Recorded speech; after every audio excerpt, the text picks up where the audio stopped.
Criteria fix करके देना पड़ेगा कि भैया मुझे 11th क्लास की PCM की बुक्स चाहिए जिसमें मेरे पास कंप्यूटर है या हिंदी है, इकोनॉमिक्स वगैरह जो भी कोई सब्जेक्ट है वो सब्जेक्ट साथ में चाहिए। तो अब हमने एक स्पेसिफाई कर दिया, क्राइटेरिया सेट कर दिया कि हमें इस तरह की बुक चाहिए, तो वो आसानी से ला कर दे देगा। तो यानी कि क्राइटेरिया सेट करने से क्या हो गया कि जो मेरे मन में चल रहा था कलेक्शन और जो उसके मन में कलेक्शन था वो सेम हो गया। अब जैसे एक और एग्जांपल लेते हैं। अब क्लास में बच्चों को खड़ा किया गया, उनसे पूछा गया आपके फेवरेट फिल्म स्टार्स के नाम बताओ। तो किसी ने कुछ बताया होगा, किसी ने कुछ बताया होगा। तो क्या वो उन स्टार्स के कलेक्शन, यानी किसी बच्चे ने बता दिया क्लास में कि मेरा फेवरेट है अक्षय कुमार और सलमान खान और शाहरुख खान, ये 3 फेवरेट है मेरे, तो क्या ये सेट बन जाएगा? नहीं, क्योंकि दूसरा बच्चा क्या बताएगा, मान लो दूसरे बच्चे ने बता दिया कि मेरा वरुण धवन है, मेरा क्या कहते हैं विकी कौशल है, या और कोई राजकुमार राव है, तो मेरे 3 ये फेवरेट है। तो यहाँ पर कोई क्राइटेरिया नहीं हुआ ना, फिल्म स्टार कौन सी फिल्म स्टार। तो नहीं, सेट का क्या मतलब है, सेट वो कलेक्शन बनता है जब सबकी राय सेम हो। अगर सब बच्चों की राय 3 फिक्स्ड फिल्म स्टार्स पर हो जाती तो वो सेट बन जाता। अब वो कैसे हो सकती है, किसी फिल्म का नाम बताओ और उसमें से जो फिल्म स्टार चुने जाएंगे उनका कलेक्शन सेट कहलाएगा। जैसे कोई फिल्म बताई गई कि इस 3 इडियट फिल्म में जितने भी फिल्म स्टार हैं उनका कलेक्शन क्या सेट कहलाएगा? हाँ कहलाएगा, क्योंकि 3 इडियट फिल्म में जो एक्टर्स हैं, जो फिल्म स्टार हैं, वो मेरे लिए भी वही हैं, दूसरा बच्चा भी वही बताएगा और किसी से पूछोगे वो भी यही बताएगा। क्राइटेरिया फिक्स हो गया। तो ये होता है सेट। सेट क्या है? Well defined collection of objects. अब क्या है इसका डिनोट, ये समझ में आ गया होगा। अब मैं ज़रा इसको साफ कर देता हूँ।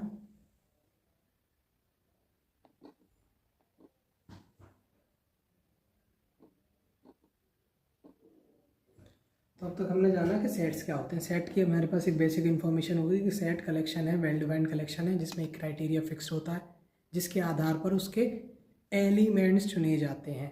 तो एक वर्ड यूज़ किया मैंने, एलिमेंट्स। एक वर्ड आएगा ऑब्जेक्ट, एक वर्ड आएगा मेंबर्स। इन तीनों का एक ही मतलब है, यानी सेट्स के अंदर जो कुछ भी आएगा उसे हम क्या कहेंगे? एलिमेंट्स कहेंगे, ऑब्जेक्ट्स कहेंगे, मेंबर्स कहेंगे। ये तो एक बात होगी। सेट को डिनोट कैसे करते हैं? सेट को 2 कर्ली ब्रेसेस के बीच में डिनोट करते हैं, ABCDE। ये 5 एलिमेंट हो गए, 1 एलिमेंट, 2 एलिमेंट, 3 एलिमेंट, 4 एलिमेंट। इनको लिखा कैसे? क्या कॉमे से सेपरेट कर दिया। एक बात ये हो गई, ये कर्ली ब्रेसेस हो गए, ये एलिमेंट्स हो गए, इनको कॉमा से सेपरेट करके लिख दिया। सेट्स को जब डिनोट करते हैं भैया, अब मैं इसे लिखूंगा कहीं तो क्या हर बार मैं इस चीज़ को उठा के, मान लो इसमें 30 एलिमेंट्स होते, 30 एलिमेंट, तो जब भी मैं कहीं ना कहीं यूज़ करूँगा क्या इसको साथ में लेकर तो चलूँगा नहीं, मैं क्या करूँगा इसको किसी चीज़ से डिनोट कर दूँगा। तो जो सेट्स होते हैं ना जनरली कैपिटल लेटर से डिनोट किया जाता है, जैसे ए कर दिया, इसको बी बोल दिया, ऐसे कैपिटल लेटर से डिनोट किया जाता है, और एलिमेंट्स को आमतौर पर स्मॉल लेटर से। ये हुए बेसिक सी बात है इसकी। अब क्या है, हमारे पास एक और बात होती है, जैसे नेचुरल नंबर का सेट जो होता है उसे एन से डिनोट करते हैं, होल नंबर का इंटीजर का जेड से, और रेशनल नंबर का क्यू से, और रियल नंबर का आर से। तो ये चीज़ आपको बेसिक जानकारी दिमाग में रखनी है। ठीक, अब हमारे पास क्या होता है कि सेट के जो एलिमेंट है, ये जो ए एलिमेंट है ये बिलोंग करता है, बिलोंग्स टू ए, ये लिखना सही बात होगी। ए बिलोंग करता है इस सेट से। हाँ भाई, ए इस फैमिली का रिश्तेदार है, मतलब संबंधी है, इस घर में रहता है। अगर सेट कोई घर है तो उसमें ए रहता है। तो इसको डिनोट कैसे करते हैं हम? इसको इतना बड़ा शब्द लिखने की जगह हम क्या लिखते हैं? ए बिलोंग्स टू ए। मैं लास्ट में शॉर्ट में ये सारे पिन पॉइंट जितने भी मैं बता रहा हूँ उनको एक लाइन में लिख दूंगा ताकि आसानी रहे। अभी तो मैं सिर्फ समझा रहा हूँ। तो ए बिलोंग्स टू ए इस तरीके से। अब मैं लिखूँ क्या एफ ए से बिलोंग करता है? एफ है इसमें कहीं नहीं, तो इसको कैसे लिखेंगे? ऐसे और काट देंगे ऐसे। F does not belongs to ए।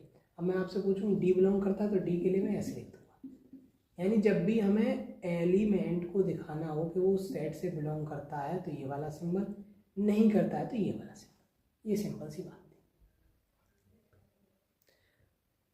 ये वीडियो कट कट के जाएगी, कई पार्ट्स में जाएगी, ताकि आसानी से समझ में आ सके। ज़्यादा बड़ी वीडियो नहीं होंगी, क्योंकि बड़ी वीडियो आजकल देखने में बच्चों को दिक्कत होती है। तो ये बेसिक इन्फॉर्मेशन हो गई। अब क्या है भाई, एक सिंबल और आप इस चैप्टर में देखेंगे, ये वाला। इसका क्या मतलब होता है? दिस इम्प्लाइज,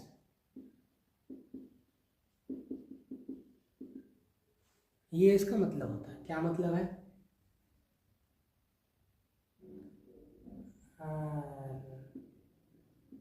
राम ने खाना खाया।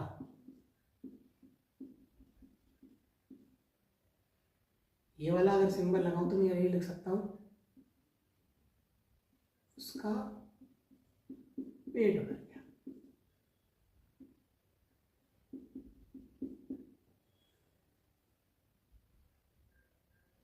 या फिर आप इसको उल्टा लिखो, यानी ये लिखो फिर ये लिख दो। ये थोड़ा एग्जाम्पल थोड़ा ऑड जा रहा है, कोई और एग्जाम्पल लेता हूँ जब तक ये साफ कर देता हूँ। कहने का ये मतलब होता है कि अगर मैं ये लिख दूँ कि A is greater than B, अगर मैं ऐसे लिख रहा हूँ तो इसका क्या मतलब है? A B से बड़ा है। यहाँ पर इस चीज़ का मतलब ये होता है कि ऊपर वाली लिखी हुई लाइन का तात्पर्य क्या है, क्या बताना चाहती है, उसको नीचे लिख देते हैं। बस ये अंतर है एक तरीके से। इससे क्या मिला हमें, तो ये चीज़ है। और मैं इसको सबको रफ कर देता हूँ, अगर जगह है बोर्ड पर, है जगह। एक दो बात और बतानी है अभी। सेट को डिनोट करने के दो तरीके होते हैं, एक तो रोस्टर फॉर्म और टेबुलर फॉर्म। रोस्टर और टेबुलर, और ये होता है सेट बिल्डर फॉर्म। ये दो तरीके होते हैं। रोस्टर फॉर्म में क्या है, जैसे मैंने ये डिनोट कर दिया, ये रोस्टर फॉर्म हो गई। रोस्टर फॉर्म का एग्जांपल क्या है, मैंने एलिमेंट्स उठाए डायरेक्ट उसमें डाल दिए, ये होगी roster form. Set builder form का क्या मतलब है, हम एक तरीके से सेट को बिल्ड करते हैं। सेट में क्या क्या एलिमेंट्स आएंगे वो बिल्ड करते हैं। जैसे एक एग्जांपल लेता हूँ सेट बिल्डर फॉर्म का, इसका कि मैं पहले इसको मिटा ली दूँ, बहुत ज़्यादा ही कंजस्टेड लग रहा है।